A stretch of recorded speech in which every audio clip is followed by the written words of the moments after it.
আসসালামু আলাইকুম ওয়া রাহমাতুল্লাহি ওয়া বারাকাতুহু। আমর ইবনে জামু রাদিয়াল্লাহু আনহু যখন ইসলাম গ্রহণ করে তখন তার বয়স ছিল 70 বছর। দীর্ঘ এই সময়টুকু সে মূর্তি পূজা আর শিরিকের মাধ্যমে তার জীবনটা কাটিয়েছে। তার পুত্র ছিল, তার পুত্র আগেই মুসলমান হয়ে গিয়েছে।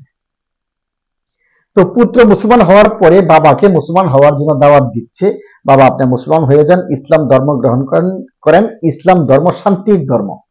বাবা বলে না, কখনো হতে পারে না, আমি সব কিছু করতে পারবো কিন্তু মূর্তি পূজা ছাড়তে পারবো না। তো এরকম সিদ্ধান্ত যখন বাবাই নিয়েছে, পুত্র আরেক সিদ্ধান্ত নিয়েছে। কিরকম? একদিন রাত্রে যে বাবার যে মূর্তিগুলি ছিল, ক্ষুদাগুলি ছিল, এই ক্ষুদাগুলিকে নিয়ে বাহিরে নিয়ে ফেলে দিল ছেলে। তো বাবা সকালবেলা ঘুম থেকে উঠে এসে দেখলো মূর্তিগুলি নাই। তখন বললো হায় হায়, মূর্তিগুলো কোথায়? তো এদিক সেদিক খোঁজাখুঁজি করতে করতে করতে করতে বাহিরে গিয়ে দেখে ময়লার এক স্তূপের মধ্যে মূর্তিগুলি পড়ে আছে। তখন বললো, হাউ মাউ করে কেঁদে দিল আর বললো হায় হায়, এই মূর্তিদের সঙ্গে, আমার ক্ষুদাদের সঙ্গে কারা এইরকম আচরণ করলো? আমি যদি তাদেরকে পাইতাম তাহলে তাদেরকে মেরে ফেলতাম, তাকে কতল করতাম।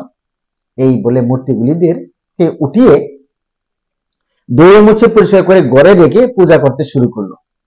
পরের দিন রাত্রে এরকম ঘটনা আবার ঘটালো, পরের দিন রাত্রে এরকম ঘটনা আবার ঘটালো। এরকম বারবার কয়েকদিন ঘটানোর পরে তো যখন ছেলেও পারতেছে না বাবাকে মুসলমান বানাইতে, আর বাবাও পারতেছে না এই শত্রুদেরকে ধরতে, তো একদিন করছে কি, একটা তরবারি হাতে নিয়ে মূর্তির কাছে এসে বলতেছে, খুদাদেরকে বলতেছে, হাই খুদারা, আমি আজ বৃদ্ধ হয়ে গিয়েছি, আর বৃদ্ধ হওয়ার কারণে তোমাদেরকে ঠিক মতো আমি দেখাশোনা করতে পারি না, পাহারা দিতে পারি না।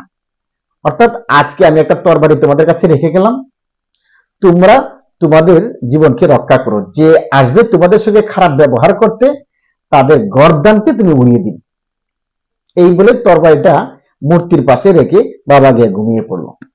ছেলে এদিন অন্য আরেক কাহিনী করলো। সেটা কি করলো?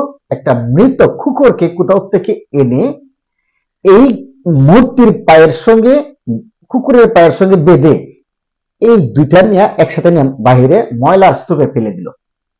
সকালবেলা বাবা উঠে আসলো, উঠে এসে দেখলো হায় হায়, ঘরে তো মূর্তি নেই।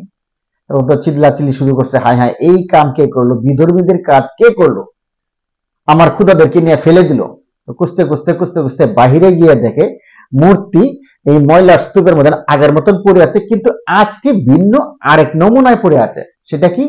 একটা মরা কুকুরের পায়ের সঙ্গে এই ক্ষুদার পা বাঁধা। তখন বলল যে হায় হায়, এটা কি ঘটনা? বারবার আমার ক্ষুদাদের সঙ্গে একই ঘটনা ঘটছে, তাহলে ক্ষুদারা কিছুই করতে পারে না। আর গত রাত আমি একটা তরবারি দিয়ে গেলাম, তরবারির জায়গায় তরবারি রয়ে গেল, আর তাকেও কিছু করতে পারে না। আসলে কি তার তাহলে কি কিছু করার ক্ষমতা নেই? চিন্তা ঘুরে গেল। তখন বলতেছে, তাহলে কি আমি ভুল পথে আছি? আমার ছেলে যে ধর্মের কথা দাওয়াত দিচ্ছে সেই ধর্মই কি সত্য? ইসলাম ধর্মই কি সত্য ধর্ম? হযরত মুহাম্মদ সাল্লাল্লাহু আলাইহি সাল্লাম কি আমাদের নবী, সত্য নবী? এই চিন্তা ভাবনা করে তার মুখ থেকে বেরিয়ে আসলো, লা ইলাহা ইল্লাল্লাহু মুহাম্মাদুর রাসূলুল্লাহ। সে মুসলমান হয়ে গেল। এই মুসলমান হওয়ার পরে সে আরো 1 বছর কেটে গেল। 1 বছর পরে উহুদের যুদ্ধ শুরু হলো। উহুদের যুদ্ধ শুরু হলো। তখন তার আগ্রহ জন্মিল যে আমি যুদ্ধে যাব, আমি শহীদ হব। ছেলেরা বলতেছে, না, আপনার যাওয়ার দরকার নেই, আপনি অসুস্থ, আপনার খুরা পা, আপনি এই পা নিয়ে যাওয়ার দরকার নেই। ও, এই কথাটা বলতে ভুলে গেছিলাম, এই আমর ইবনে জামু কিন্তু এক পা খুরা ছিল, একটা পা ল্যাংড়া ছিল, এক পা দিয়ে সে চলাফেরা করতো। সে এক পা নিয়েই আগ্রহ পয়দা হলো, সে যুদ্ধের ময়দানে যাবে, শহীদ হবে। ছেলেরা বাধা দিল, না, যেতে পারবেন না, আমরা যাব, আপনি থাকবেন। তখন এক পর্যায়ে মোটামুটি দুইজনে আপুস হওয়ার জন্য হুজুর পাক সাল্লাল্লাহু আলাইহি ওয়াসাল্লামের কাছে চলে গেল। গিয়া বলতেছে, আমর ইবনে জামু রাদিয়াল্লাহু আনহু বলতেছে, ইয়া রাসূলুল্লাহ, আমি যুদ্ধে যেতে চাই, আমার ছেলেরা দিতে চায় না।